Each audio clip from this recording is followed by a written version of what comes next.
The night Lagos swallowed his pride, Ji-hoon Kang sat in the back of a black luxury SUV with his hands clasped between his knees, like a man rehearsing a prayer he didn't know how to say. Rain hammered the windows. The driver said nothing.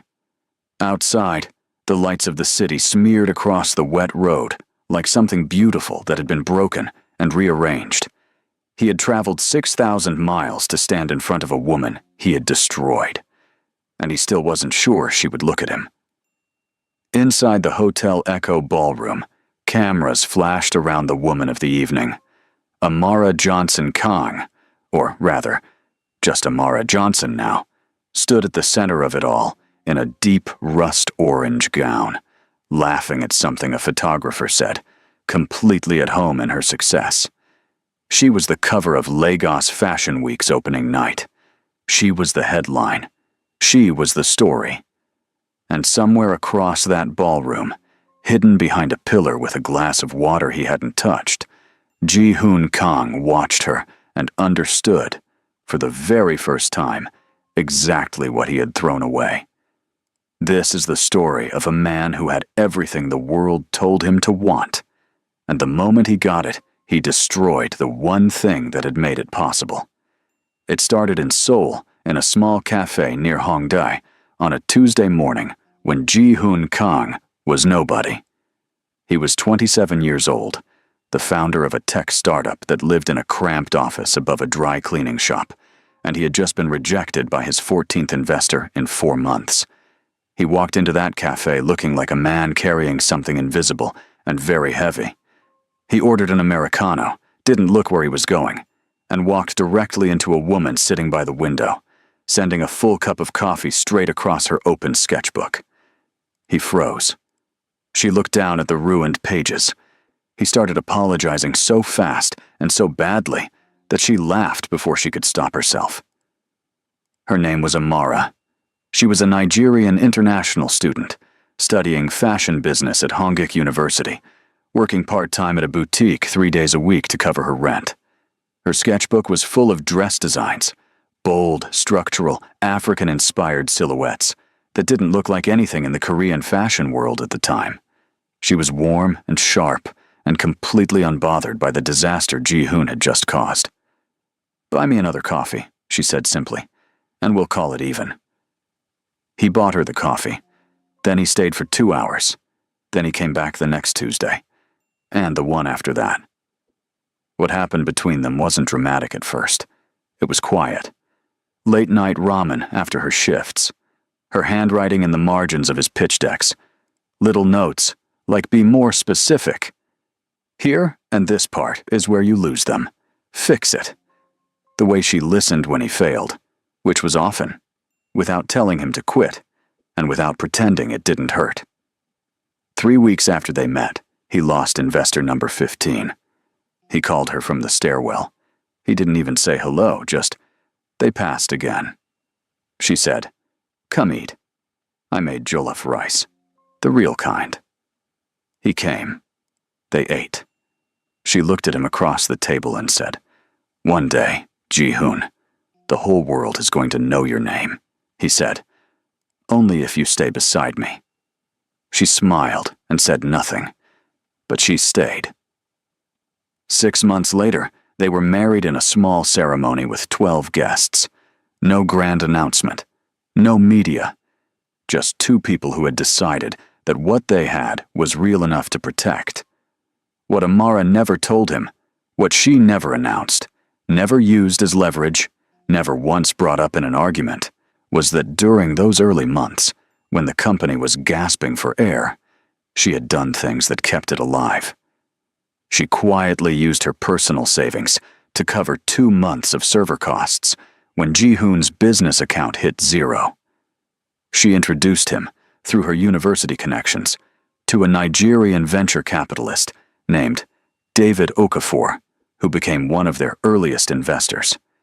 She even sold a gold jewelry set her mother had given her, a necklace and earrings that had belonged to her grandmother, to help cover payroll during a crisis she never even told Ji-hoon was happening. She didn't do it for credit. She did it because she believed in him, That was the kind of woman she was. And then the money came. Ji-hoon's AI logistics platform scaled faster than anyone expected. By the time he was 30, the company had expanded into Southeast Asia and the Middle East. Magazines put him on covers. Business channels called him Korea's youngest self-made tech billionaire. He bought a penthouse in Gangnam. He hired a driver. He wore suits that cost more than what Amara used to pay in rent. And slowly, almost imperceptibly, he began to change. Amara noticed it before he did. The late dinners that became no dinners. The business trips that stretched from 4 days to 10. The way he started answering her questions with one-word responses, like he had run out of time to give her full sentences. She didn't nag him. She didn't cry in front of him. She paused her own fashion dreams, which had been growing quietly since Korea, a small collection she'd been building on weekends, and focused on keeping their home steady, keeping him anchored, being the ground beneath his feet while he climbed. But the ground doesn't get thanked for being ground. The elite circles Ji-hoon now moved in had opinions about his marriage. Not to his face. They were too refined for that. But the whispers moved through those rooms like smoke. Executives at dinners would make comments just loud enough. Online forums lit up with questions about why someone of Ji-hoon's status had married a foreigner. His mother, who had never warmed to Amara, began calling more often, always steering the conversation toward the same unspoken destination. And then Seo-yeon came back.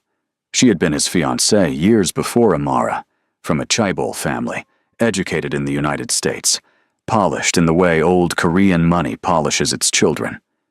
She returned to Seoul for a board appointment and walked back into Ji-hoon's world at a charity dinner, wearing a white dress and looking at him like no time had passed. She was careful. She never said anything cruel about Amara. She didn't need to. Ji-hoon, investors aren't just buying your product anymore, she told him one evening after a board meeting where she'd sat in as a guest. They're buying the image, the whole picture. You understand that, right? He told her he did, and he let her say it again, in different ways, over the following weeks, until it stopped sounding like manipulation and started sounding like advice. Amara came home one evening to an empty apartment that felt different. She couldn't name the difference exactly. But something in the air had shifted, the way the air shifts before a storm that hasn't announced itself yet. She tried to reach him. She made dinner and left it covered for him 3 nights in a row. She left a note on the kitchen counter that said, simply, "I miss you. Can we talk?" The note disappeared. He never mentioned it. Then came the charity gala. It was one of Seoul's most high-profile events. Hundreds of guests. Media presence. The kind of room where reputations were constructed and dismantled between appetizers and the main course. Amara dressed carefully that night. She wore a deep green dress, her hair natural and beautifully done, gold earrings that caught the light. She wanted to stand beside her husband and remind the room, remind him, that they were a unit. She arrived and found him across the room, already deep in conversation with Seo-yeon. When their eyes met, something in his face shifted. Not guilt. Worse. Discomfort. He pulled her aside before the dinner began. They stood near a side corridor, out of earshot, and he spoke quietly, almost carefully, like someone diffusing something. "Amara," he said, "I think we need to talk honestly." She felt her stomach drop. About what? He looked at the floor for a moment. About whether we rushed into this. She stared at him. Rushed into what, Ji-hoon? We've been married for 3 years. Things are different now, he said. The company, the expectations. People are what? She asked. Her voice was very steady. She had gone completely calm the way people go calm when something too large to process arrives all at once. He didn't finish the sentence. He didn't have to. Because in that moment, across the room, Amara saw 2 executives watching them, and she heard, because the corridor carried sound in a way Ji-hoon hadn't accounted for, one of them say to the other, "A foreign wife doesn't fit the brand." She looked at Ji-hoon. He had heard it too. She could see it in his jaw. He said nothing. He just looked at the floor again. That silence was the divorce. Everything else was just paperwork. "When you had nothing," Amara said very quietly, "I was enough for you. Now you have everything. And suddenly, I'm an embarrassment?" He opened his mouth. She shook her head. "Don't," she said. She walked back into the gala, stayed for 40 minutes so no one could say she fled, said goodbye to the people she liked, and left. 3 days later, she signed the divorce papers. She didn't fight over the settlement, didn't call journalists, didn't post anything on social media. She packed 2 suitcases, called her cousin in Lagos, and left Korea on a Wednesday morning without a press release, without a scene, without giving the people who had whispered about her the satisfaction of watching her break. She left one thing behind, an envelope, unsealed, on the kitchen counter, in her handwriting. Ji-hoon didn't find it for 6 weeks. The collapse, when it came for him, came fast. A year after the divorce, 3 of his major investors pulled out simultaneously over a financial transparency investigation. The company's valuation dropped 40% in 11 days. A former CFO gave an interview that raised questions about the company's early funding structure. Media outlets that had celebrated him turned with the efficiency of weather. And Seo Yeon, who had arrived in his life dressed in promises, left it quietly, by text message, on a Thursday afternoon. "I think it's best if we create some distance given everything happening. I'm sure you understand." He sat in the penthouse, the one he had bought to prove something, he couldn't remember what, and did not call anyone because there was no one to call. He had spent 3 years building an image and no time at all building loyalty. The apartment was very quiet. Then an old employee, a woman named Cha Min-seo, who had been with the company since the 3rd month, came to see him. She was one of the few people who showed up. She sat down and told him something that he would later describe as the moment his chest caved in. She told him about David Okafor, about how Amara had made the introduction, about how, without that funding, the company would have died in its 2nd year. She told him that 2 of the global expansion strategies they'd been credited with had come from conversations Amara had with distributors she met through her own network. She told him about the payroll crisis Amara had solved, quietly without telling him, using money that was not hers to spend. Ji-hoon sat with this for a long time. Then he remembered the envelope. He found it in a box he hadn't opened since the move. The paper inside was folded once. "Ji-hoon, I never cared about your money. Not when you had it. Not when you didn't. I only ever cared about your heart. I hope one day you find someone you trust enough to show it." Amara. The man who had not cried at his own wedding, who had not cried when investors rejected him, who had not cried when the stock dropped and the headlines turned. That man sat on the floor of his kitchen and cried for a very long time. Then he made a decision. He found her through a mutual contact, who took 3 weeks and 2 ignored messages to respond. By the time he landed in Lagos, Amara Johnson was no longer a woman he needed to rescue or apologize to quickly before she moved on. She was the CEO of Amare, a luxury African fashion house with stockists in London, Paris, Dubai, and New York. Lagos Fashion Week had made her its opening night headliner for the 2nd year running. He stood at the back of the ballroom and watched her exist in her success, and felt something he hadn't felt in years. Not admiration, not attraction, not guilt. Shame. Clean, clarifying shame that stripped everything performative away from him and left only the truth of what he had done. She saw him before he could approach her. Their eyes met across the room. She held his gaze for 3 full seconds. No shock, no visible emotion, and then turned back to her conversation like someone who had already rehearsed this moment many times and decided in advance how it would go. He waited. After the formal program ended, she found him near the corridor, arms folded, expression careful. "You could have called," she said. "You wouldn't have answered." She considered this. "No," she said. "I wouldn't have." They went to a quiet corner of the hotel lounge. He spoke first, and he did not make excuses. He had prepared a speech on the plane and thrown it away somewhere over the Sahara. What came out instead was plainer. "I traded love for status," he said, "and lost both. I know that's not enough to say. I know there's nothing I can—" "Ji-hoon," she stopped him. "I know what you came to say. Then let me say it." She nodded once. "You built me," he said. "Not as a metaphor. Actually, you put your money into my company when I was broke. You gave me your network. You sold your grandmother's jewelry." His voice broke on the last word. "I didn't know that last part until 6 months ago.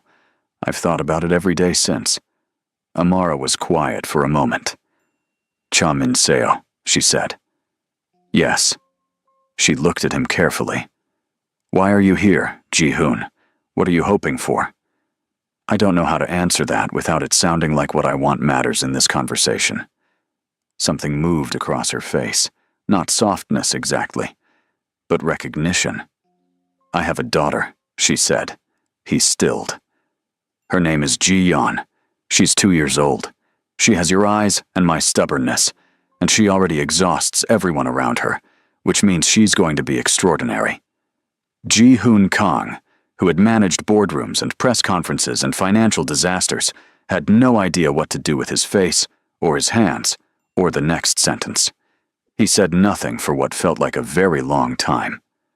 "Why didn't you?" "Because you had made your choice," Amara said simply. "I was not going to use a child to change your mind. That's not what I wanted for her. Or for you." He pressed his hands over his face. When he pulled them away, he didn't bother pretending he wasn't shaken. "Can we be a family again?" he asked. The words fell into the space between them.